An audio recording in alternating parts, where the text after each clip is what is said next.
अध्याय 8 महारानी कुंती द्वारा प्रार्थना तथा महाराज परीक्षित की रक्षा। श्लोक संख्या 12 एवं 13। अनुवाद एवं तात्पर्य। श्री कृष्ण कृपा मूर्ति श्री श्रीमद अभय चरणारविंद भक्तिवेदांत स्वामी प्रभुपाद द्वारा।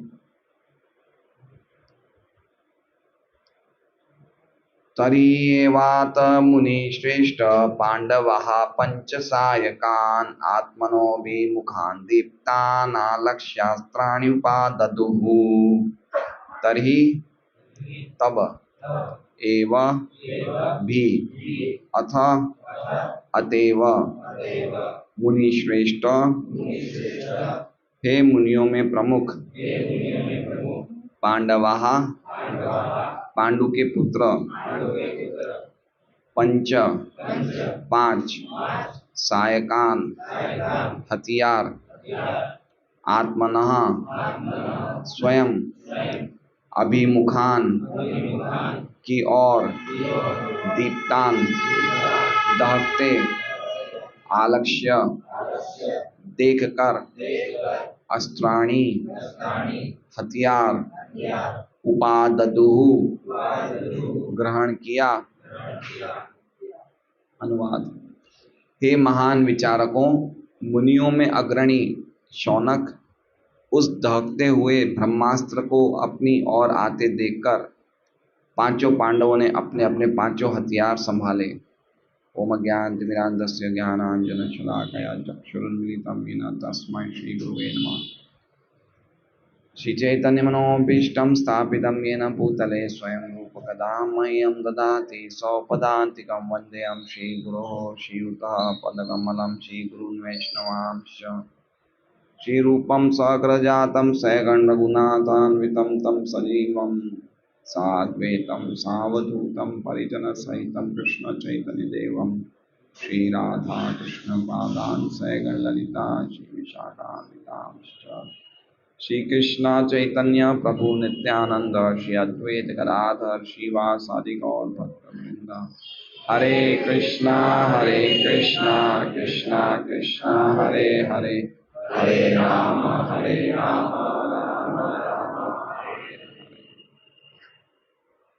सभी भक्तों को प्रणाम। तो आज की भागवत की इस क्लास में कैसे हमने देखा कि किस प्रकार उत्तरा भगवान के पास जाती है भागते हुए और कहती है, महायोगिन देव देव जगतपते, हे ईश, हे विभो, हे नाथ, ये जलता हुआ तपता हुआ लोहे का बाण मेरी तरफ चले आ रहा है, तेजी से चले आ रहा है, और अगर आप चाहो तो ये मुझे भले ही जला दे लेकिन मेरे गर्भ को ना गिराए। और कल हमने सुना कि किस प्रकार भगवान जो भक्त वत्सल्य हैं उन्होंने बड़ी धैर्य से उत्तरा के वचन सुने और वो समझ गए कि ये अस्त्र अश्वत्थामा ने चलाया था इस धरती को पांडवों से पूरी तरह से विहीन करने के लिए, कि धरती में एक भी पांडव नहीं बचे, उसके लिए अस्त्र अश्वत्थामा ने चलाया था। ये भगवान समझ गए। ठीक है, अब आगे आज देखते हैं। तर्येवात मुनि श्रेष्ठ, तर्येवात हे मुनि श्रेष्ठ। तो सूत गोस्वामी शौनक ऋषि को कह रहे हैं, क्या कह रहे हैं? हे मुनि श्रेष्ठ, विचारकों में श्रेष्ठ। मुनि का अर्थ होता है जो विचारवान व्यक्ति होता है। तो मुनि श्रेष्ठ मतलब आप जो विचारवान व्यक्तियों में आप श्रेष्ठ हैं शौनक। तो तर्येवात, तरी मतलब तब, और एव मतलब ही। ठीक है, तो तभी कब ऐसा हुआ? जब उत्तरा ने ऐसा कहा कि मेरी तरफ एक जलता हुआ बाण आ रहा है, उसी समय, तभी। ठीक है, तर्ये मतलब जिस समय उत्तरा ने ऐसा कहा कि मेरी तरफ जलता हुआ बाण आ रहा है, उसी समय हे मुनि श्रेष्ठ क्या हुआ? पांडव, जो पांच पांडव थे, उन्होंने भी देखा। क्या देखा? पंच सायकान, पांच प्रकार के बाण आ रहे हैं। पांडवा पंच सायकान।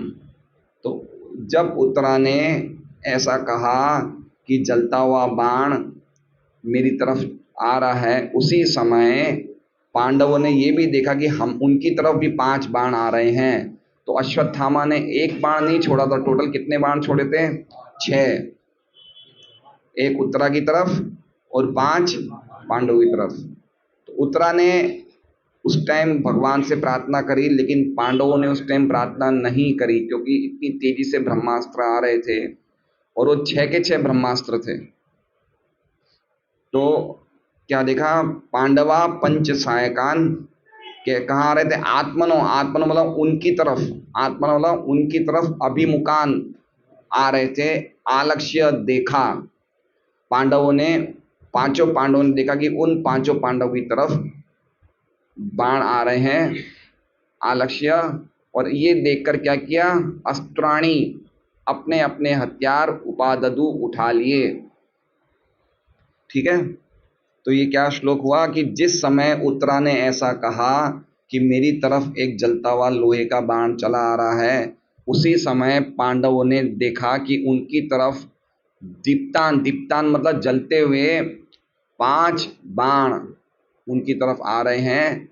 और वो देख के उन्होंने अपने अपने अस्त्र उठा लिए। समझ गए आप लोग? सब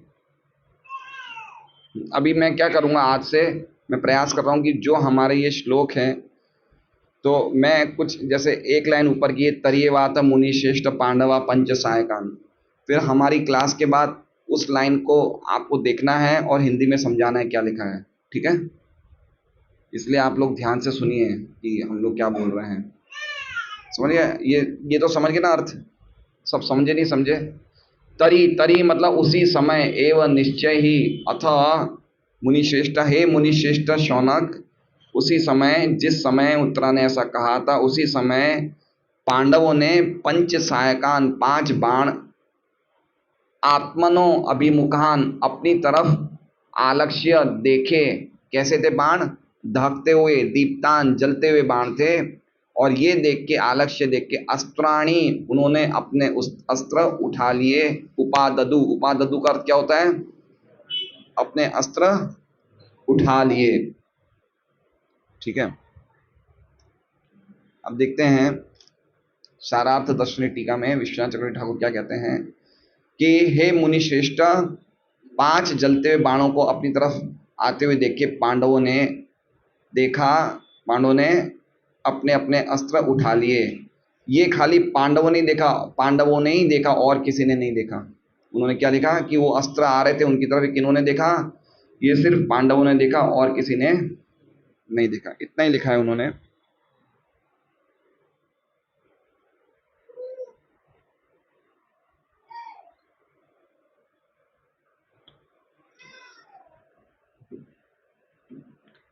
शील प्रभुपाद का तात्पर्य, ब्रह्मास्त्र परमाणु हथियारों से भी सूक्ष्म होता है। तो अब ये समझ गए, जो पंच सायकान थे क्या थे? ब्रह्मास्त्र थे। प्रभुपाद जी का तात्पर्य कौन से शब्द पे है? पंच सायकान। ये पांचों अस्त्र छोड़े गए थे, वो ब्रह्मास्त्र थे, यद्यपि पांडवों को नहीं पता कि ब्रह्मास्त्र थे। आप समझ रहे हैं? पांडवों को लगा कि अस्त्र हैं और उन्होंने भी अपने अस्त्र छोड़ दिए, लेकिन ब्रह्मास्त्र थे ये उनको नहीं पता है। अब वो आगे हमें पता चलेगा। तात्पर्य, ब्रह्मास्त्र परमाणु हथियारों से भी सूक्ष्म होता है। अश्वत्थामा ने महाराज युधिष्ठिर आदि 5 पांडवों को तथा उत्तरा के गर्भ में स्थित उनके एकमात्र पौत्र को मारने हेतु ब्रह्मास्त्र छोड़ा था। मतलब कितने कितने ब्रह्मास्त्र छोड़े? 6 छोड़े। अब देख सकते हैं इस अश्वत्थामा का कितना कितना खलू था, वो कितना खल था, मतलब कितना ज्यादा वो द्वेषी, ईर्ष्या करने वाला था कि जो व्यक्ति को उसने अभी तक देखा ही नहीं है, चलो मान लो कि उसकी दुश्मनी पांडवों से थी तो पांडवों को मार देता, लेकिन उसने, वो क्या चाहता था, उसने परीक्षित महाराज पे क्यों बाण चलाया? क्योंकि वो इस धरती में कोई भी पांडव को नहीं चाहता था। ये उसकी कितनी हद तक दुश्मनी का भाव था। और कुछ समय पहले हमने देखा कि द्रौपदी कह रही कि इसे मत मारो, ये हमारे गुरु के बेटे हैं, ये ब्राह्मण हैं। और अश्वत्थाम, अरे नकुल, सहदेव युधिष्ठिर और सभी भाइयों ने समर्थन किया कि इसे नहीं मारना चाहिए। भीम को छोड़ के तो सभी ने समर्थन किया था।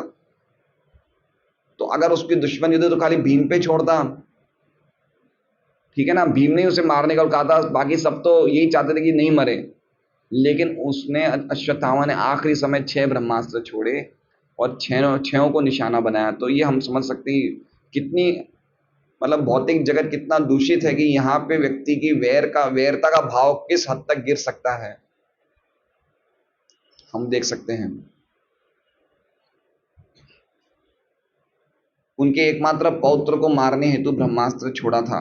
अतएव ये ब्रह्मास्त्र जो परमाणु हथियार की अपेक्षा अधिक प्रभावशाली तथा सूक्ष्मतर होता है, परमाणु बमों की तरह अंधा नहीं होता है। समझ रहे हैं? प्रभुपाद जी बार बार इस बात को बता रहे हैं कि किस प्रकार वैदिक सभ्यता और आधुनिक सभ्यता में अंतर है। हर तरीके से प्रभुपाद जी जहाँ भी मौका मिलता है ये बातें लिखते ही लिखते हैं कि पर वैदिक सभ्यता के हथियार भी आज की सभ्यता के हथियार से अच्छे थे। हर चीज से प्राचीन वैदिक सभ्यता किस प्रकार से आधुनिक सभ्यता से अच्छी है, हर जगह प्रभुपाद जी जहाँ भी मौका मिलता है वो लिखते हैं। तो इसमें ही बता रहे हैं कि परमाणु बमों की तरह अंधा नहीं होता है। अंधा मतलब परमाणु बम जब छोड़ा जाता है तो ये नहीं देखता है कि किस पे छोड़ना है, वो तो एक साथ सबका विनाश करता है। लेकिन ब्रह्मास्त्र खाली जो निशाना जिस पे हम रखते हैं वही व्यक्ति पे विनाश करता है, अन्यथा किसी को नहीं मारता है। जब परमाणु बम छोड़े जाते हैं तो वे लक्ष्य तथा अन्य वस्तुओं में अंतर नहीं कर पाते। ये बम मुख्य रूप से निर्दोषों को हानि पहुंचाते हैं क्योंकि इन पर कोई नियंत्रण नहीं होता है। लेकिन ब्रह्मास्त्र ऐसा नहीं होता, ये लक्ष्य को पहचानता है और निर्दोष को क्षति पहुंचाए बिना आगे बढ़ता है। तो प्रभुपाद जी ने खाली ये ब्रह्मास्त्र पे पूरा तात्पर्य दिया है। अब हम आगे श्लोक सुनेंगे, 13वां श्लोक। व्यसनम वीक्ष्य तत्तेषाम् अनन्य विषयात्मनाम् सुदर्शनेन स्वास्त्रेण स्वानां रक्षां व्यदात् विभुः। कोई भी 2 पुरुष रिपीट करेंगे और 2 माताएं रिपीट करेंगे। व्यसनम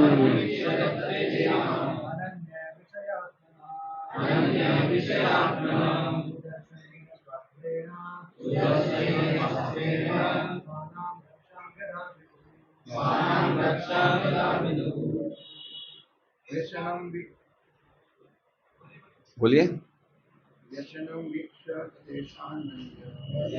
वीक्ष्य तत्तेषाम्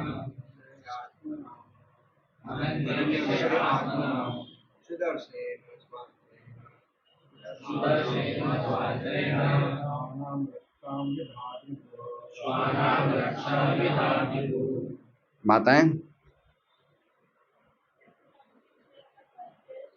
व्यसनम वीक्ष्य तत्तेषाम्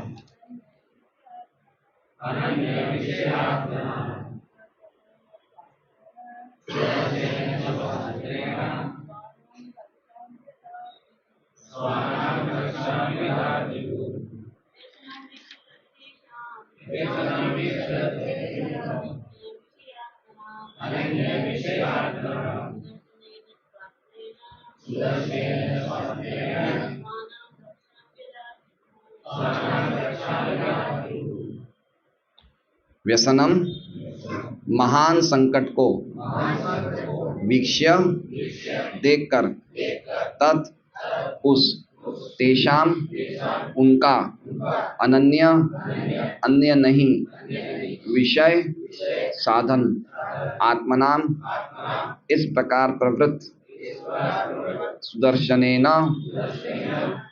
भगवान श्री कृष्ण के चक्र द्वारा,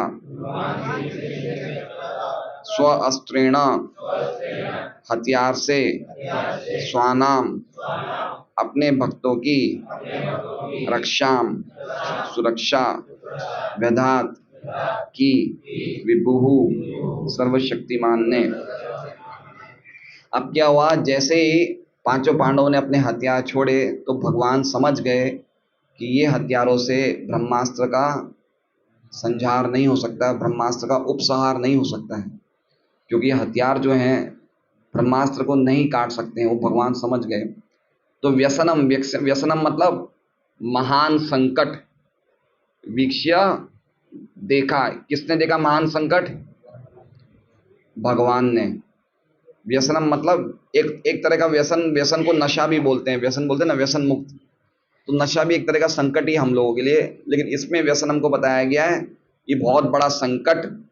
वीक्ष्य देखा तत्, उस महान संकट को। किस महान संकट? तत् का अर्थ क्या है? देखिए तत्तेषाम है ना, तत्, तत् का मतलब उस, वीक्ष्य मतलब देखा, व्यसनम मतलब महान संकट। उस महान संकट को देखा। किस महान संकट को देखा? किस महान संकट को देखा? भगवान।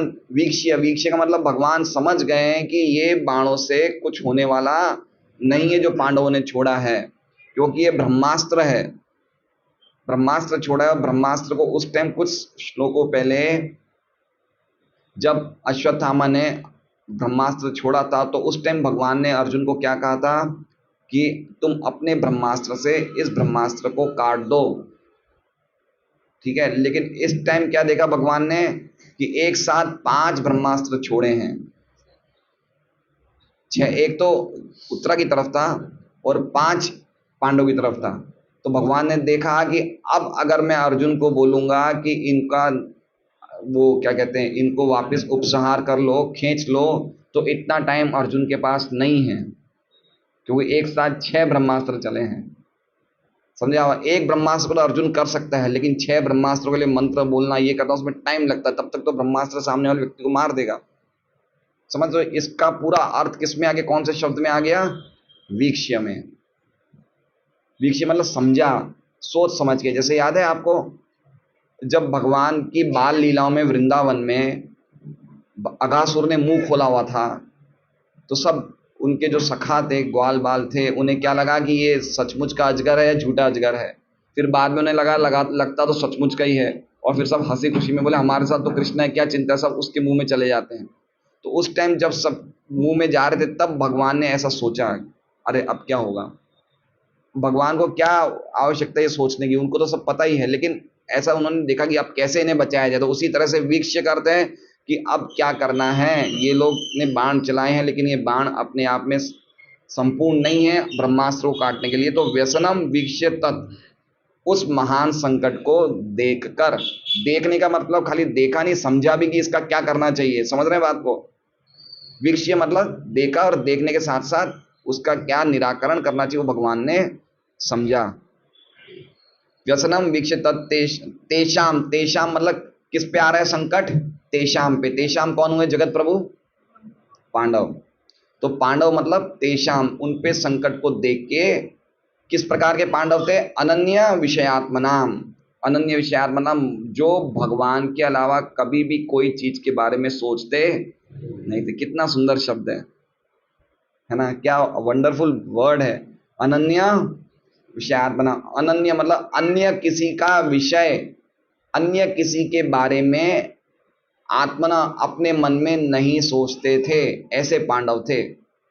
अनन्य विषय आत्मनाम, समझ रहे हैं आप? विषय अनन्य, अन्य किसी के बारे में, कृष्ण को छोड़ के अन्य किसी के बारे में कभी उन्होंने कोई विचार नहीं किया। ऐसे तेषाम अनन्य विषयात्मनाम पांडव का क्या किया भगवान ने? सुदर्शनेन, सुदर्शन के द्वारा। सुदर्शन किसका अस्त्र था? स्वास्त्रेण, उनके स्वयं का अस्त्र था। सुदर्शन के द्वारा क्या किया उन्होंने? किनका उन्होंने किन किन की रक्षा करी? स्वानाम, अपने आदमियों की। तो भक्तों को क्या बताया है? उनके खुद के व्यक्ति हैं, उनके खुद के जाति वाले। स्वानाम, स्वानाम रक्षाम, स्वानाम अपने व्यक्तियों की रक्षा करी। व्यधात मतलब करी। कैसे कर ली रक्षा? क्योंकि वो विभु हैं। वो क्या है? विभु हैं, वो कुछ भी कर सकते हैं। इसलिए उन्होंने ऐसे खतरे को देखते हुए भगवान ने, जो पांडव जिन्होंने, जिनके मन में कभी भी भगवान के अलावा कोई दूसरे विचार नहीं आते थे, ऐसे भगवान विभु ने अपने अस्त्र द्वारा अपने आदमियों की रक्षा करी। समझिए आप, बहुत अच्छा, कितना वंडरफुल मीनिंग है। उस महान संकट को देखकर जो पांडवों पे आया था, और वो पांडव जो अनन्य विषय आत्मा नाम थे, भगवान ने स्वयं अपने अस्त्र सुदर्शन के द्वारा अपने ही भक्तों की रक्षा करी, क्योंकि वो विभू थे। ठीक है, तो हम देखते हैं श्रील विश्वनाथ चक्रवर्ती ठाकुर क्या लिखते हैं। देखिए, अब इन्होंने विश्वनाथ चक्रवर्ती ठाकुर ने खुलासा कर दिया कि ब्रह्मास्त्र को कोई भी दूसरे अस्त्रों से निरस्त नहीं किया जा सकता। इसका मतलब पांडवों ने जो छोड़े थे वो दूसरे अस्त्र थे, ब्रह्मास्त्र नहीं थे। अर्जुन ने एक ब्रह्मास्त्र का निवारण किया था पहले, अपने ब्रह्मास्त्र के द्वारा एक ब्रह्मास्त्र का निवारण पहले किया था, लेकिन अब अश्वत्थामा ने पांचों पांडवों के लिए 5 अलग अलग ब्रह्मास्त्र छोड़े हैं। ये निरस्त करना मुश्किल था, क्योंकि उसमें 5 ब्रह्मास्त्र को छोड़ने के लिए अर्जुन को टाइम लगता। तो भगवान ने ये सब सोचा, इसलिए शब्द लिखा है वीक्ष्य, ऐसा विश्वनाथ चक्रवर्ती ठाकुर ने, भगवान ने ये सब सोचा कि भाई अर्जुन को 5 ब्रह्मास्त्र को रिलीज करने में, छोड़ने में, मिसाइल, एक मिसाइल को छोड़ने, मिसाइल होती है ना, ये सब मिसाइल्स हैं, ये सब आज की आधुनिक भाषा में से मिसाइल बोल सकते हैं। तो एक मिसाइल को लॉन्च होने में कितना टाइम लगता है, तो 5 मिसाइल्स को छोड़ना कितना टाइम लगेगा, तो ब्रह्मास्त्र, भगवान ने सब सोचा, तो उसके लिए शब्द लिखा हुआ है वीक्ष्य। भगवान ने देखा कि ये खतरे को टाला नहीं जा सकता है, इसलिए भगवान ने यद्यपि सभी प्रकार के अस्त्रों को त्याग दिया था। भगवान ने युद्ध में क्या कहा था, मैं अस्त्र नहीं उठाऊंगा। तो भगवान ने एक्चुअली में युद्ध तो पूरा जैसे ही हो गया, एक तरह से प्राय फिनिश जैसे ही हो गया, थोड़ा बस अब खाली अश्वत्थामा ही बचा है। तो भगवान ने यद्यपि सभी अस्त्र को त्यागने का प्रण लिया था, लेकिन अपने भक्तों की रक्षा करने के लिए उन्होंने स्वयं का वचन तोड़ दिया। किस गुण को पूरा करने के लिए, भक्त वात्सल्य के गुण को। उन्होंने, उनके सब गुण हैं भगवान के, वो सत्य संकल्प है, सत्य व्रत है, वो कभी झूठ नहीं बोलते, लेकिन उनका सबसे विशेष गुण क्या है, भक्त वत्सल है। तो भक्त वत्सल का गुण खराब नहीं हो, इसलिए उन्होंने सभी गुण को तोड़ दिया। समझ रहे हैं, ये भगवान का देखिए गुण है कि उन्होंने बोला कि मेरा ये भक्त वत्सल वाला गुण खराब नहीं होना चाहिए, चाहे मेरा सत्य बोलने वाला गुण खराब हो जाए। तो वो गुण को उन्होंने तोड़ दिया, किस बात में, अपने भक्तों की रक्षा। तो विश्वनाथ चक्रवर्ती ठाकुर कहते हैं, यद्यपि भगवान को खुद का वरदान तोड़ना पड़ा, खुद की प्रॉमिस तोड़नी पड़ी, लेकिन उन्होंने अपनी जो उनकी विशेष गुण था भक्तों के प्रति स्नेह, उसको बचाए रखा, उसको नहीं तोड़ा। तो ये विश्वनाथ चक्रवर्ती ठाकुर कह रहे हैं। अब देखिए,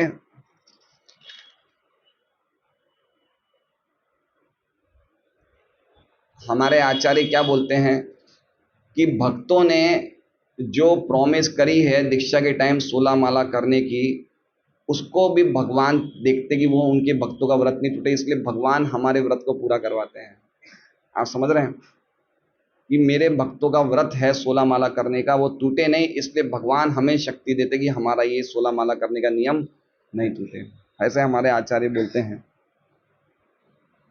अब देखिए, एक आचार्य जिनका नाम है विजय ध्वज तीर्थ,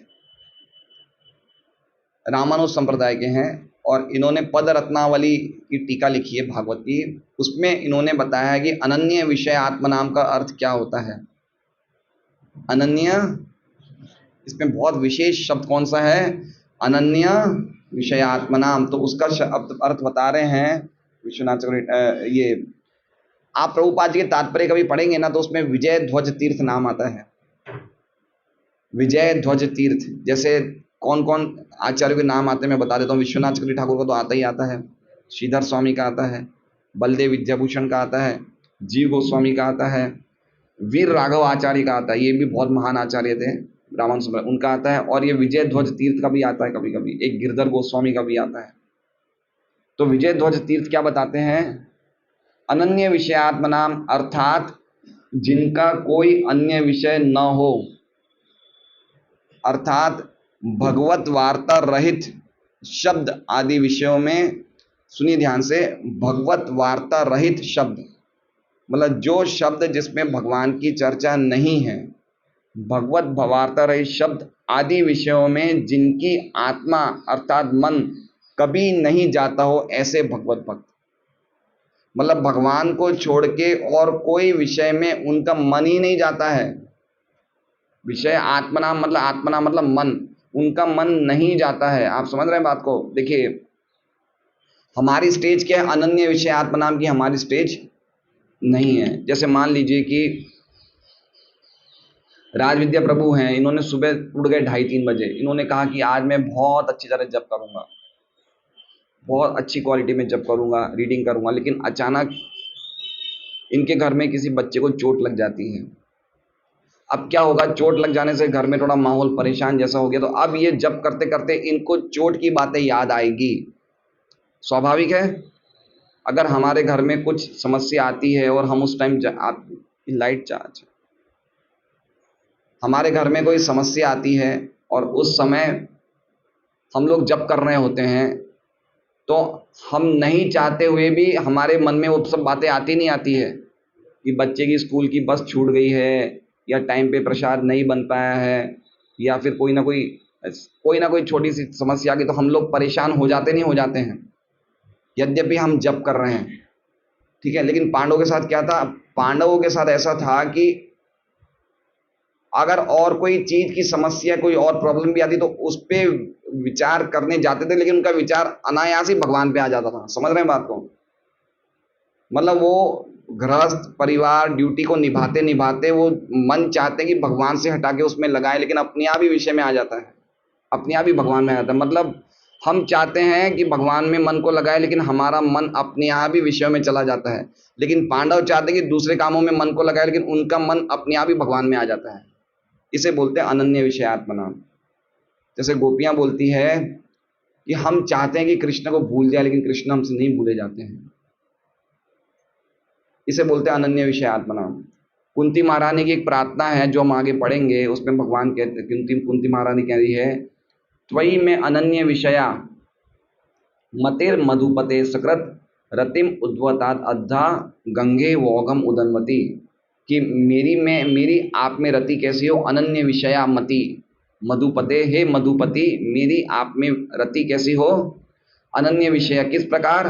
रतिम उद्वतात अद्धा गंगे वोघम उदन्वती, जैसे गंगा तेजी से समुद्र की तरफ भागती है, उस प्रकार से मेरी रति, आप, मेरा मन आप में तेजी से आप में चला जाए। समझ रहे हैं अन्य विषयात्मनम का अर्थ?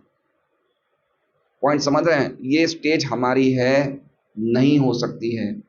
पांडवों का हमारे साथ कोई कंपैरिजन नहीं है। हमारे पास खाली ये 16 माला 4 नियम है, वो भी अगर ये करें तो हो सकता है, संभव है कि प्रभुपाद जी की कृपा से हम भगवान के धाम चले जाएं।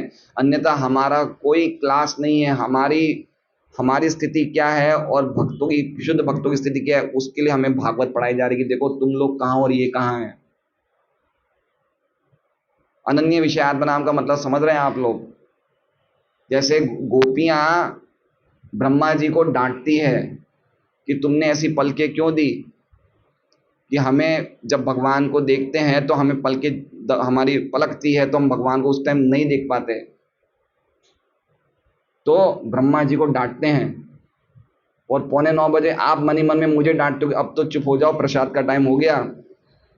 समझ रहे बात को? ये होती है हमारे और अनन्य विषयात्म नाम की डिफरेंस। क्या डिफरेंस है?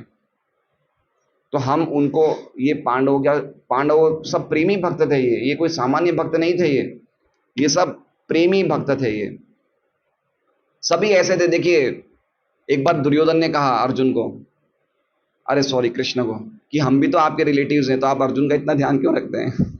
अरे दुर्योधन और कृष्ण ये थे, समधी थे। कृष्ण का बेटा सांब और दुर्योधन की बेटी लक्ष्मणा दोनों समधी थे। तो कृष्ण ने बोला देखना चाहते हो? बोले हाँ। तो महाभारत में लिखा है। तो अर्जुन दुर्योधन को लेके जाते हैं और अर्जुन के पास ले जाते हैं। तो अर्जुन उस टाइम सो रहा था, तो उनके रोम रोम से कृष्ण कृष्ण निकल रहा था। बोले ये देख लो। तो ऐसी क्वालिटी थी अर्जुन की। और हम देख ही रहे हैं, अब इतने दिनों से हमने उत्तरा की क्वालिटी देखी, द्रौपदी की क्वालिटी देखी। युधिष्ठिर भी राजसूय यज्ञ क्यों करते हैं? खाली वो कृष्ण कितने महान है, कितने विभु हैं, वो पूरे जगत को बताना चाहते थे, इसलिए राजसूय यज्ञ किया युधिष्ठिर ने। ऐसे ही नकुल सहदेव के बारे में, सब भगवान के प्रेमी भक्त थे, इसलिए उनके बारे में लिखा हुआ है अनन्य विषयात्मना। ठीक है।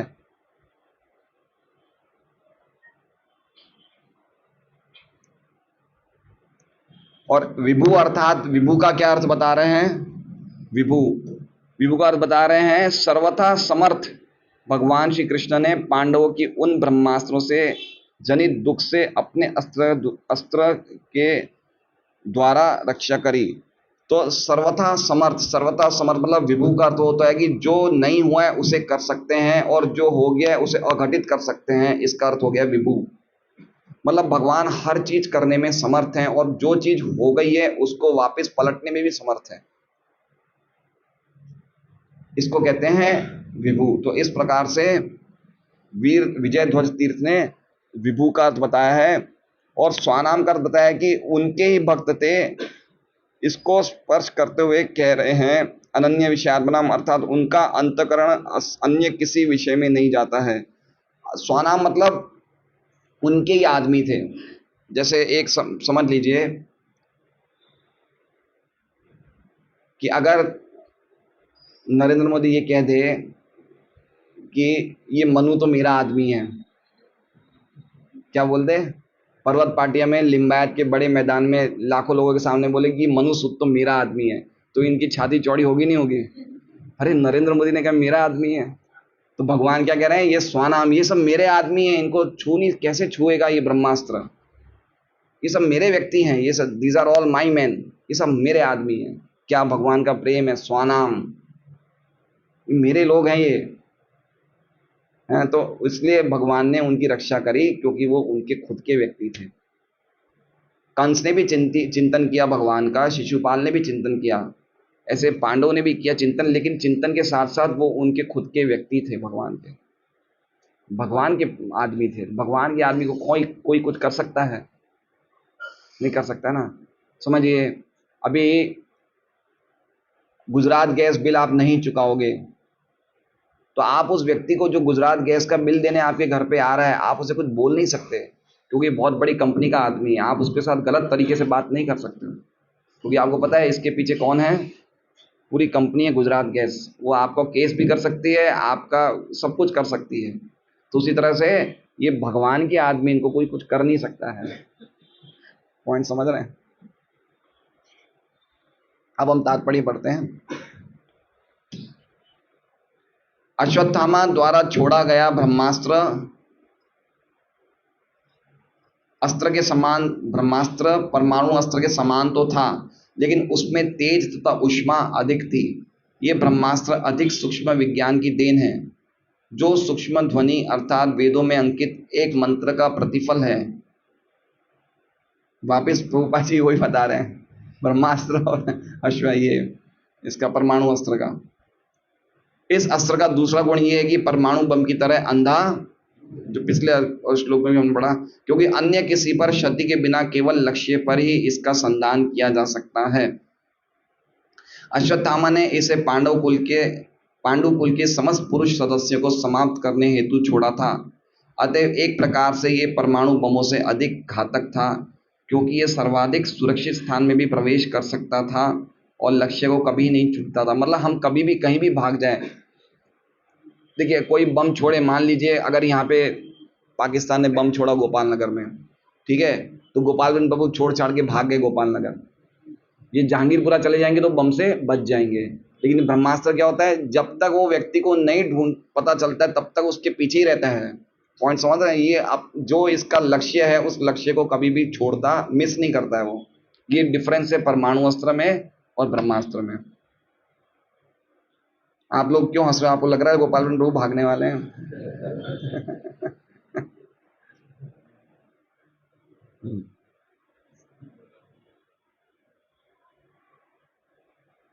ये सब जानते हुए भगवान कृष्ण ने तुरंत ही अपने ये सब जानते हुए भगवान श्री कृष्ण ने तुरंत ही अपने, ये देखिए लिखा है ना, ये सब जानते हुए, कहाँ लिखा हुआ है श्लोक में?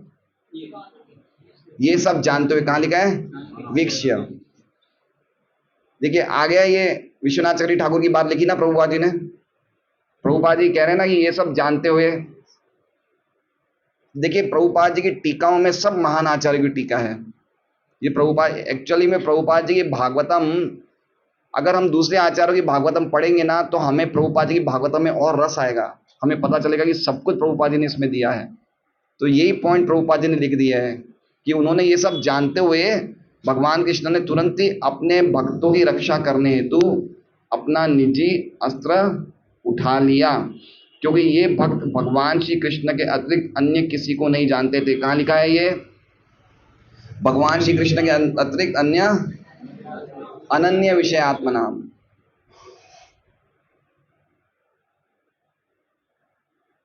श्रीमद् भगवद गीता में भगवान ने स्पष्ट रूप से वचन दिया है कि उनके भक्त कभी विनष्ट नहीं होते।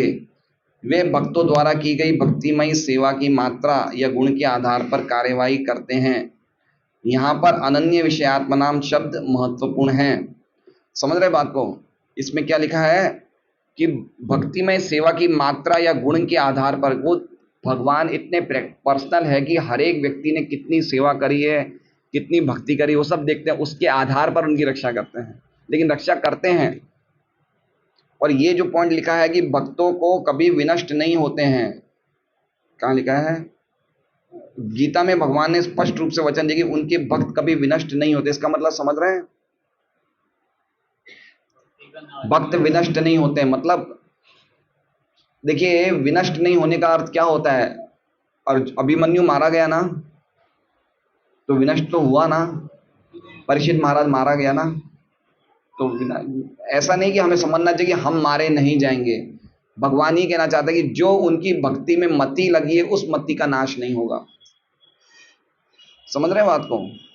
विनष्ट नहीं होने का अर्थ कि जो उन्होंने इस जन्म में जितनी भी मति भगवान में लगा दी है उस मति को एज इट इज रहेगा, वो मति कभी भी नाश नहीं होगी। बाकी कोई भी चीजों में हमने मति लगाई है वो मति का नाश हो जाएगा, लेकिन भगवान में लगाई हुई मति का कभी भी नाश नहीं होता। ये कृष्ण यहाँ पे बोलना चाहते हैं।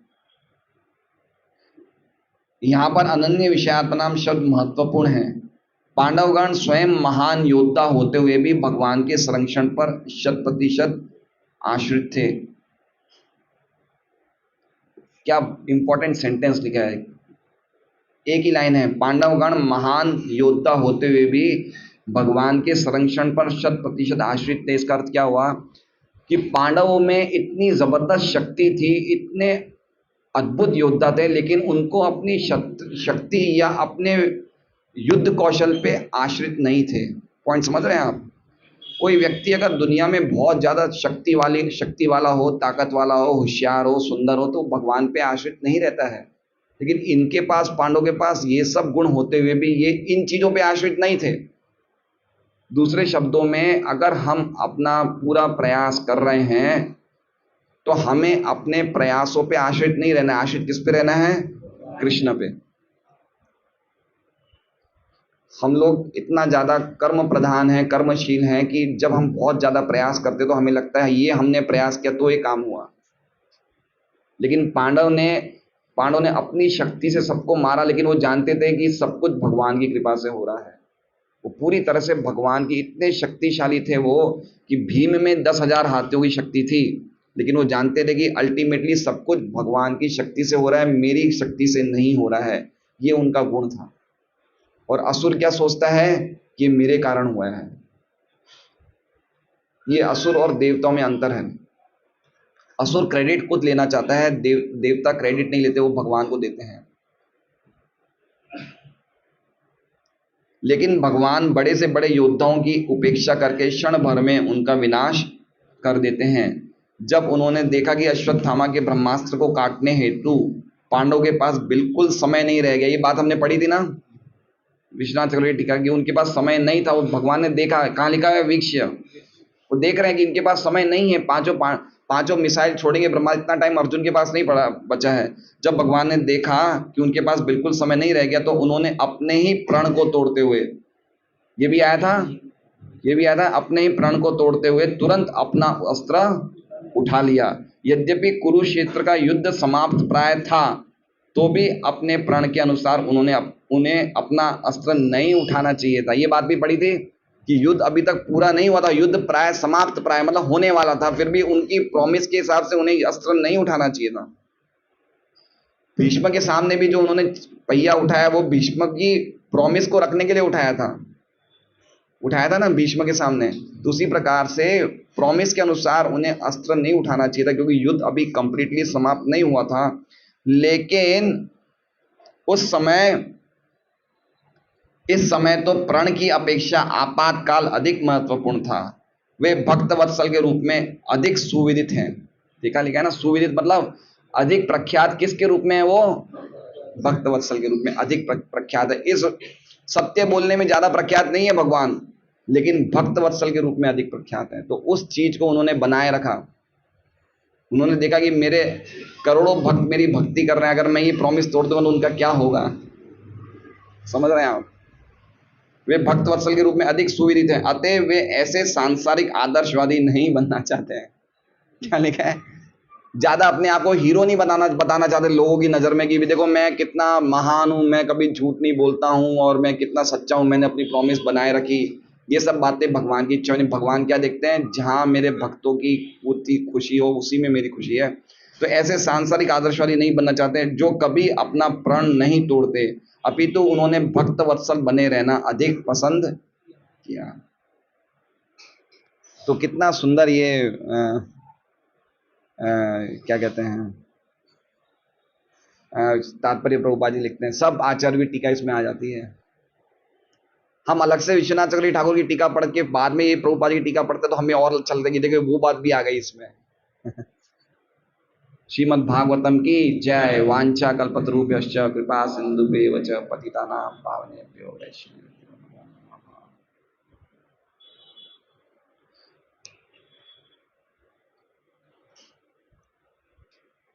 पहली लाइन का अर्थ बताइए। व्यसनम वीक्षित तत्तेषाम अनन्य विषयात्मनाम। हाथ खड़ा करें जो बताएंगे पुरुषों में। राकेश जी तो बताते रहते हैं, और कौन बताएगा?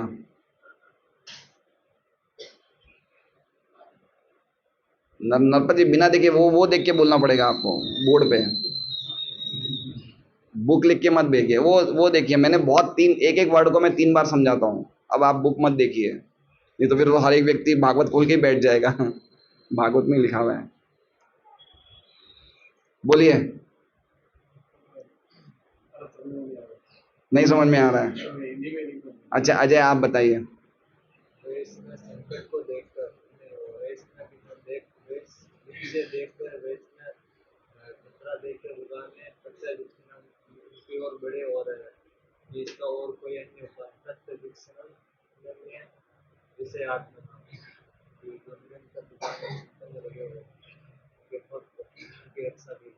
हाँ बिल्कुल। अच्छा, तो उन पे खतरा देखा भगवान ने पांडवों पे, जो भगवान के अलावा किसी की चिंतन नहीं करते थे, ऐसे पांडवों पे उन्होंने संकट देखा।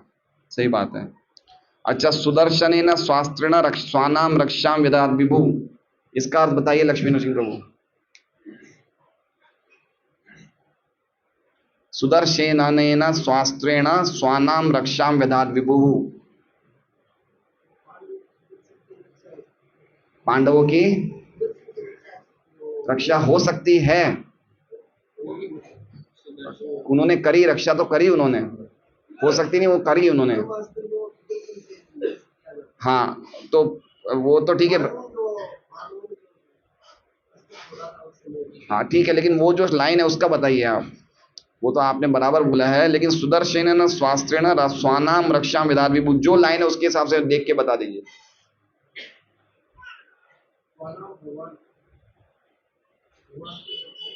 स्वानाम मतलब भगवान खुद रक्षा कर रहे हैं? नहीं, ये अर्थ नहीं था। बताइए प्रभु।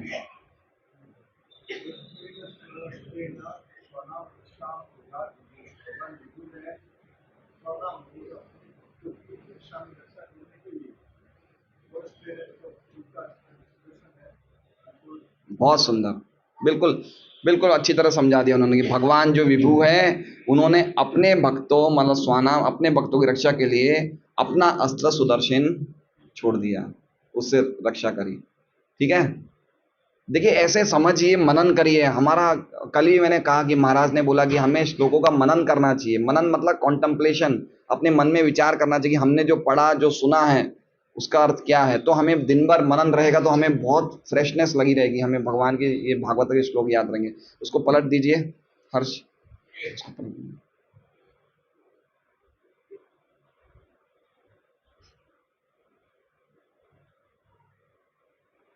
अब माताएं बताएंगी पहली लाइन। तर्येवात मुनिश्रेष्ठ पांडवा पंच सहायकान। बताइए दीपिका माता जी, आप बताएंगे?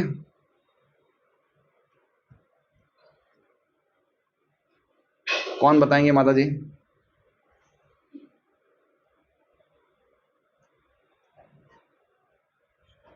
श्लोक को ही देखिए, आप बुक को मत देखिए। बुक को देख लीजिए, चलिए एक बार देख लीजिए, एक बार रिफर कर लीजिए, लेकिन फिर श्लोक देख के बोलिए। बताइए।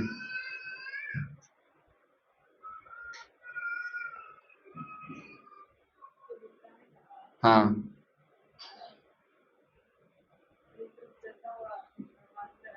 हम्म।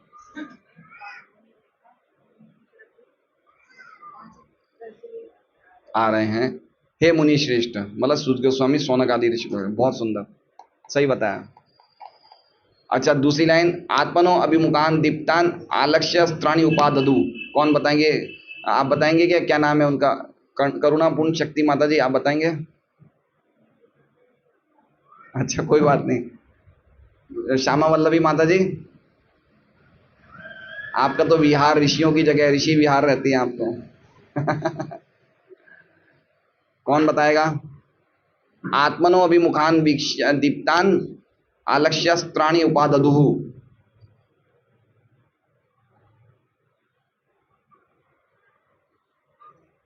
बताइए। हाँ, अपने अस्त्र उठा लिए। अस्त्राणि उपाददु, देख कर मतलब आलक्ष्य। पहली वाली उसका बताइए। आत्मनो अभिमुखान दीप्तान, आत्मनो अभिमुखान दीप्तान, आखिरी शब्द के बता दिए, पहली तीन के बताइए।